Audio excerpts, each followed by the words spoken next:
তো আমাদের হঠাৎ করে পিঠা খেতে মন চাইলো, তো আমরা ঘরে গুঁড়ি ছিল না চাউলের, এর জন্য চাউল কিছুটা ভিজিয়ে নিয়েছিলাম। তো এখন এই যে ব্লেন্ডারে আমরা ব্লেন্ডার করে নিলাম। তো দেখেন পিঠা বানাবো। চাউলের গুঁড়োগুলো এখন নিয়ে নিয়েছি, তো আমরা এখন এগুলাকে গুলাবো। তো এই তো কিছুটা লবণ দিয়ে দিয়েছি এখানে। তো এই তো আমি অল্প পরিমাণ কিছু পানি অ্যাড করবো, এর সাথে বেশি না, অল্প। এভাবে আমি মেখে নেব। তো আমাদের হঠাৎ করে কেন জানি চিতই পিঠা খেতে মন ছিল, এর জন্য ভাবলাম কিছুটা বানিয়ে নিই। গোলাটা গুলিয়ে নিয়েছি। তো আমরা সরষা বেটে নিতেছি, এগুলো ভর্তা বানাবো পিঠার সাথে। তো পাতায় এখন বেটে নিব।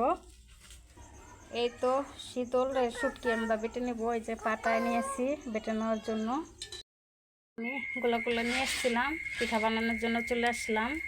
তো আমাদের এখানে রান্নাঘরের লাইট নষ্ট হয়ে গেছে, তো ভিডিওটা সুন্দর হচ্ছে না এর জন্য।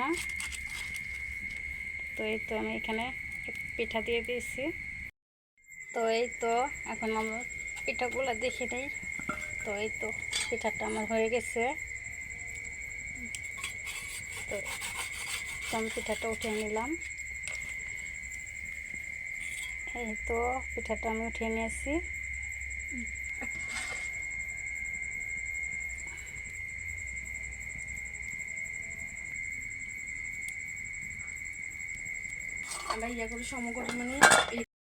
এই তো আমরা পিঠাগুলো বানিয়ে নিয়েছি এভাবে, অনেক রকমের ভর্তা।